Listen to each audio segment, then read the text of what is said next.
Empiricamente ali. Pelo que eu estou sentindo, a porrada que eu estou sentindo é uma porrada. E aí eu tomei 8 vezes. Uma dessas vezes é clássica, eu conto muito isso, está escrito no livro. E o resultado dessa pesquisa foi um livro. Toda pesquisa minha se resume em um livro. Esse livro aí foi a pesquisa com o bicho XP, com aquele instrumento. Essa outra da Ayahuasca eu fiz outro livro que é Antropologia, Espiritualidade e Rituais de Cura. Aí eu descrevo como foi toda a metodologia, os critérios utilizados. E eu tomei algumas vezes, e uma dessas vezes, que eu conto muito, eu tomei com um grupo de 6 pessoas. E a gente sentou em círculo e eu deixei uma câmera gravando. E durante esse período, o período dura de 2 a 4 horas. Em tese, você pode garantir 2 horas e meia, geralmente De ação ali. é o marco. E ali, durante 2 horas e meia, a gente conversou, o grupo conversou, discutiu, deu risada. Foi uma farra, o grupo fez uma farra. No outro dia eu fui olhar a câmera, ninguém abriu a boca. Entendeu? E todos tiveram a mesma Todo, sensação que estavam todo. conversando Fudeu. e tal. Fudeu. Puta que Como é que pariu. explica leitura semiótica? Agora vamos para um ponto aí que fecha lindo essa conversa.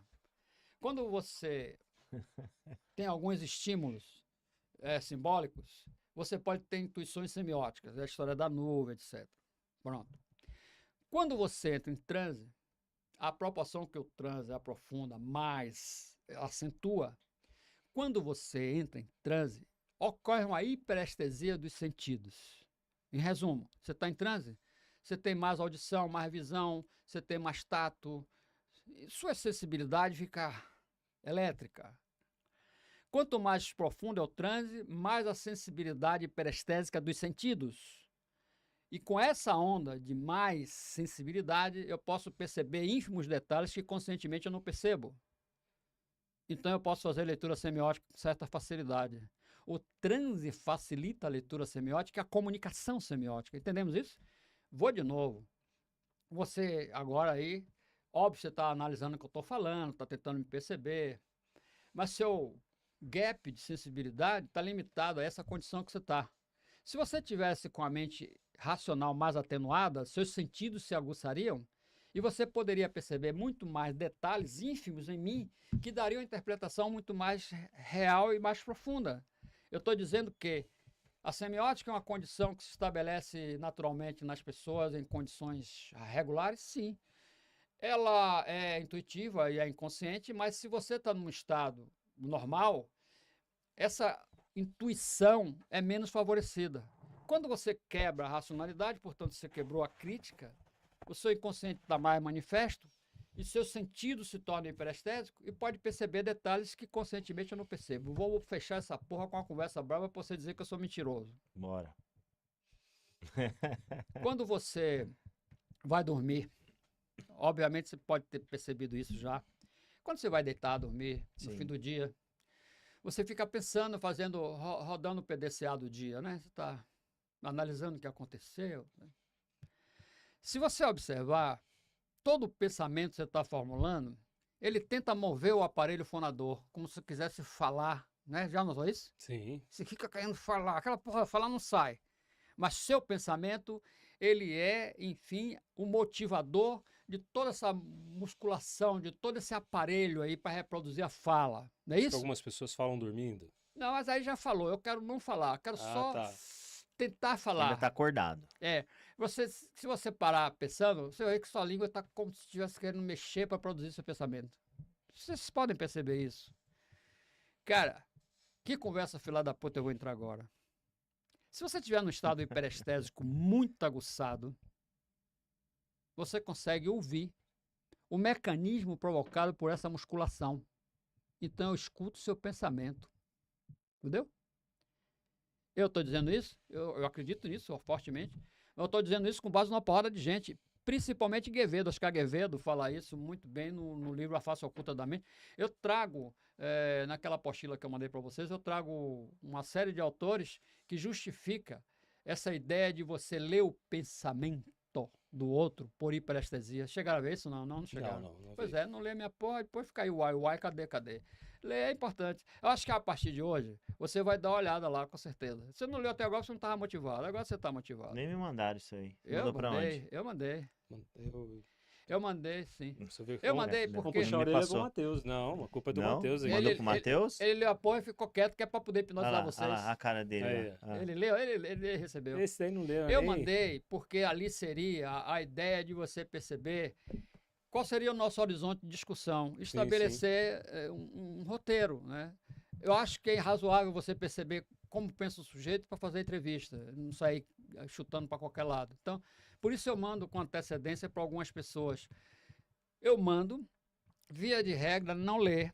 Depois da entrevista vai ler e vai querer ler, vai te chamar lá. vai querer o cadê, eu quero Eu ler. vou ler e vou mandar mensagem para você depois. A grande vantagem de você ler é porque ela é Esse livro dele. fortemente fundamentada. Fortemente fundamentada. O que eu exponho ali, eu trago um arrazoado de 100 autores, pelo menos, sustentando o que eu estou falando. Quer dizer, não é uma leitura estéril, né, que não tem sentido. Se eu falar coisas aqui desse nível que eu estou dizendo, de você ler pensamento e não mostrar uma fonte razoável, fica uma bobagem, pode ser interpretado como uma falácia. Agora, quando eu lhe aponto 3 ou 4 autores, você vai lá e confere, você vai ter condição de avaliar o que é que eu estou dizendo. Então, é importante, de fato, você ter essa antecedência teórica para discutir qualquer tema, qualquer assunto. Pronto? O que mais? O que mais que Sei você lá, quer já discutir? tô em transe aqui Tá em já, transe? cara. Tô. Olha bem, eu falei mínimo, mas extremamente mínimo, de vários assuntos. E Imagina. cada um desses É assuntos, um universo muito complexo, cada né, um cara? desses assuntos é um podcast. Se falar E de- olhe lá, né? eu tenho falado de DMT com os 3 irmãos lá, já umas 10 horas. Por isso que dá uma bombada, é um tema extremamente... Sim, Eu sim. botei esse troço aí no meu Instagram, reduzindo em pírulazinha de 1 minuto, deu uma estourada tão violenta que em uma semana eu peguei 5 mil seguidores. Pra você ver o tema que chama a atenção, o tema que de fato atrai. Principalmente para quem não tá preparado, é um choque, assim, né? Mas eu Principalmente gostaria- essa, eu essa gostaria, enfim, finalização o seguinte, sua. Se você tiver que fazer, dar prosseguimento a podcasts, estruture isso a nível de especificações. Vamos discutir DMT? Vamos. Sim, Vamos discutir trânsito? Vamos. Porque Vamos senão discutir fica semiótica? muita coisa aqui. Porque não dá, É. compadre. Aí, se fosse Fazer matérias, blocos, o né? que a gente faz aqui hoje Sim, é sim. somente uma sacudir a cabeça. É só pra- É mostrar que Não, esse universo é complexo. Mas foi muito importante, né? Porque mostra um universo gigante, É. com possibilidades inúmeras. É. E aí você já está mais do que convidado para as próximas vezes que você vir para São Paulo. Aí a gente classifica. Hoje vamos falar disso, hoje vamos falar daquilo. Aí a gente pega até a orientação sua, Sim. porque Eu é acho fascinante, que você tem que ter, fascinante. Você, enquanto entrevistador, tem que ter Fascinante. uma razoável ideia do que pode ser discutido, qual o Isso. horizonte disso. Sim, Porque, às vezes, se você não tem isso, a conversa não só pode ficar bem fora de um contexto de foco, como você pode, inclusive, fazer interpelações que não são coerentes com o argumento. Então, se você conhece, aí a coisa flui. mas Carreiro, é um tema muito difícil, assim, para você É. conhecer. Não é 2 dias lendo, não. Pelo que eu estou Não, percebendo claro, aqui, é claro algo que assim não. muito mais Claro que profundo, não, mas eu né? digo assim, para dar um recado, Sim. a cada 2 horas seria razoável para um capítulo. Não, aí concordo total. Aí a gente vai dizer de novo, eu tenho em média de uns 60 capítulos dentro desse universo. transe. Vamos fazer uma série aqui, cara. Pô, Vamos fazer Pra mim é oneroso pra cacete. um Carreiro Flix. Mas, Ainda tem o enfim. episódio com o 38, né? Ó, o eu vou 38. trazer, eu vou trazer Vamos 38. lá, hein? Agora, se eu disser 38, a porra desanda tudo aqui. Não, aí a Não, gente vai aí- fazer de 8 horas aí o É, episódio. 8 Aí vai horas. falar de Eu- tudo. Outra coisa importante é assim, ele sabe um pouco de hipnose, eu tenho uma relação com ele. Ele falou que sobre- fez curso, inclusive. Fez, Não sei se fez. foi com Ele você ou fez foi... meu curso, meus cursos. Ele não faz curso de ninguém, não, faz meu curso. Ele me prestigia muito. O Carreiro já Imagino. prometeu que vai me hipnotizar pra eu descobrir a senha do Não, Bitcoin do Eu não vou, 38. eu não vou hipnotizar vocês, obviamente que eu não vou. Eu quero até suprimir o nome hipnotizar. Sim. Eu não vou produzir transe em vocês, mas eu lhe convido para participar do meu curso que os 3 irmãos vai agora em julho, E onde vai Legal. em Salvador. ser? Salvador. Eu só dou curso presencial em Salvador ou fora do Brasil. Aí é muita onda, né? Aí Porque é. fora do Brasil eu já fui a 46 países. E vou de novo agora para Moscou. Estou esperando acabar um pouquinho a guerra. Depois de no início de outubro eu estou em Moscou. Essa data aí acho que já vai estar mais tranquilo. Pra lá. E eu tenho, quando você abre meu site, você já abriu meu site ou não? Já. Ou lá no 360.com. Embaixo você tem 2 vídeos. Você tem um vídeo que seria hipnose TCC, ou coisa que se diz. Ali aparecem em 4 minutos os países que eu fui dando curso de hipnose. Agora, veja só, de Eu transe. vi Agora, que você foi senta para muitos porrada, países. Eu não... Senta a porrada. Ali tem Dubai, Abu Dhabi, Moscou, Amsterdã, Frankfurt. Estados Unidos várias vezes, né? Nos Estados Unidos não. Eu não gosto muito de lá. Mas eu já vi que você Mas eu não sou chegado. não foi para curso, né? Eu não sou chegado aos Estados Unidos. Tá. Por vários motivos. Um deles é a dificuldade de imigração. Né? Eu tenho nacionalidade europeia. Então, eu sou espanhol, eu tenho nacionalidade espanhola. Eu entro na Europa sem entrar em fila, né? Mas nos Estados Unidos também, não? Não, ali tem a questão do visto, da antecedência, do puta que pariu, da justificativa. Eu não sou muito chegado. Eu acho que eles são muito rigorosos na migração. Tem todo o direito de fazer isso, óbvio. Sim. Mas isso não me facilita, né? E nesses outros países, Europa, a Ásia, porra, em Dubai, quando você entra, ninguém lhe dá baculejo, ninguém quer saber porra nenhuma de você. Agora ele controla, ele tem um mecanismo de controle. Mas não tem essa ostensividade, tá? Essa coisa do americano, que é como se, para mim, cheira alguma coisa, como se ele fosse importante demais e eu tenho que ser restringido, né? Vocês estão na hora de encerrar isso, não? Não, que ele tá batendo no microfone aqui, o Matheus avisou lá, eu dei uma segurada, tá fazendo bastante barulho. Tá, Não, mas eu acho que acho que é a mesa aqui. Na hora que você quiser encerrar, diga. Não. Deixa eu dizer não é isso não. Somente de novo. Aí a conversa é importante.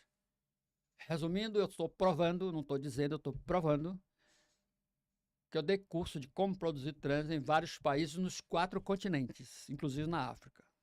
Todos eles tiveram a mesma representação ou a expressão simbólica do transe, portanto, aquelas características é minha base para me orientar.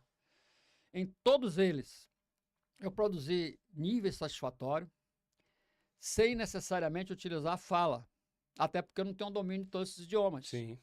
Mas eu consigo produzir exatamente o mesmo efeito. Por quê? Essa é a grande questão. Porque eu utilizo semiótica. Semiótica não depende de fala, não depende de uma comunicação não verbal. E aí eu dou outro ponto importante pra cacete. Você vê, vez por outra, uma porretada de gente falando de hipnose não verbal, e aí apresenta mesmerismo como sendo hipnose não verbal, apresenta a técnica da fascinação como sendo hipnose não verbal. Já viu isso? Não. Não, já ouvi falar alguma coisa de rapport. Não. Rapport é outra conversa. Os caras apresentam hipnose não verbal utilizando escolas mais místicas e ortodoxas e até